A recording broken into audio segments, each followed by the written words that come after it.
Israel ಮತ್ತು Iran ನಡುವೆ ಮಧ್ಯಪ್ರಾಚ್ಯದಲ್ಲಿ ಕೊನೆಯಾಗದಂತ ಯುದ್ಧ ಶುರುವಾಗ್ಬಿಟ್ಟಿದೆ. ಅದರಲ್ಲಿ ಭಾರತದವರು ಸಿಕ್ಕಾಕೊಂಡಿದ್ದಾರೆ, ಕರ್ನಾಟಕದವರಿದ್ದು. ಇದೀಗ ಇಸ್ರೇಲ್ ಕನ್ನಡಿಗರಿಗೆ ಮುಕ್ತಿ ಸಿಕ್ಕಿದೆ. ಬಿಪ್ಯಾಕ್ ನಿಯೋಗ ಬೆಂಗಳೂರು ಕಡೆಗೆ ಪ್ರಯಾಣವನ್ನು ಬೆಳೆಸಿದೆ.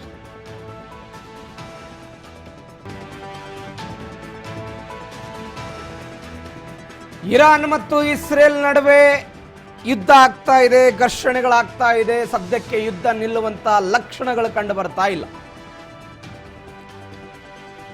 ಭಾರತೀಯರು ಸಿಕ್ಕಾಕೊಂಡಿದ್ದಾರೆ, ಕನ್ನಡಿಗರು ಕೂಡ ಇದ್ದಾರೆ. ಬಿಪ್ಯಾಕ್ ನಿಯೋಗ ಟೆಲ್ ಅವೀವ್ನಿಂದ ಬೆಂಗಳೂರಿಗೆ ಪ್ರಯಾಣ ಬೆಳೆಸಿದ್ರು. ಇರಾನ್ ಟೆಲ್ ಅವೀವ್ ಅನ್ನೇ ಗುರಿಯಾಗಿಸಿಕೊಂಡು ಕೂಡ ದಾಳಿ ಮಾಡ್ತಾ ಇರೋದು ಗಮನಕ್ಕಿದೆ. 11 ಗಂಟೆಗೆ ಬೆಂಗಳೂರಿಗೆ ಬಂದಿದ್ದಾರೆ.